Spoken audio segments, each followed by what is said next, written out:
Bonjour à tous, aujourd'hui on va voir comment regarder si votre selle pose bien sur votre cheval.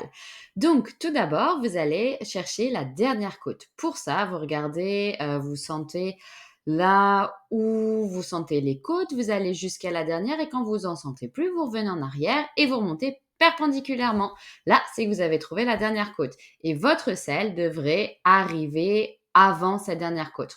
Dans certains cas exceptionnels, elle peut arriver après, mais en règle générale, il faut qu'elle arrive avant la dernière côte. Ensuite, il faut qu'on regarde le pommeau. Est-ce qu'on a assez de place aussi bien en hauteur entre les processus épineux, donc les vertèbres de votre cheval, et le pommeau, mais aussi en largeur, parce que les processus épineux sont des bras de levier qui vont s'incurver quand vous incurvez votre cheval. Eux vont partir à droite et à gauche, et donc il faut qu'ils aient de l'espace de bouger entre la gouttière. Et si vous n'arrivez pas à passer un doigt de chaque côté des processus épineux, eh bien votre cheval va être gêné dans ses mouvements. Il ne va pas réussir à s'incurver par exemple, il ne va pas pouvoir faire certains exercices. Donc ça, c'est quelque chose qu'on néglige mais qui est très important. Ensuite, on va vérifier les quartiers de la selle, voir s'il pose bien, si on n'a pas trop de points de pression, si l'épaule est quand même assez libre.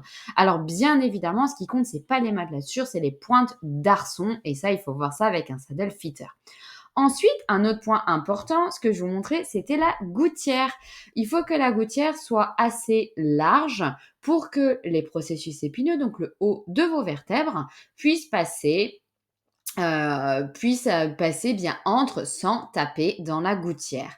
Et enfin, un dernier point que vous pouvez vérifier, c'est quand la selle est bien posée sur le dos du cheval, vous devez pouvoir passer votre main tout le long des matelassures, le long du siège, et ressentir la même pression de partout. Si vous sentez une pression qui est différente, si vous avez un trou, si votre selle se fait un pont, du coup, qu'elle pose à l'avant, à l'arrière, mais pas au milieu, ou si au contraire vous avez beaucoup de mal à passer votre main sous les matelassures, eh bien c'est peut-être que vous avez des points de pression.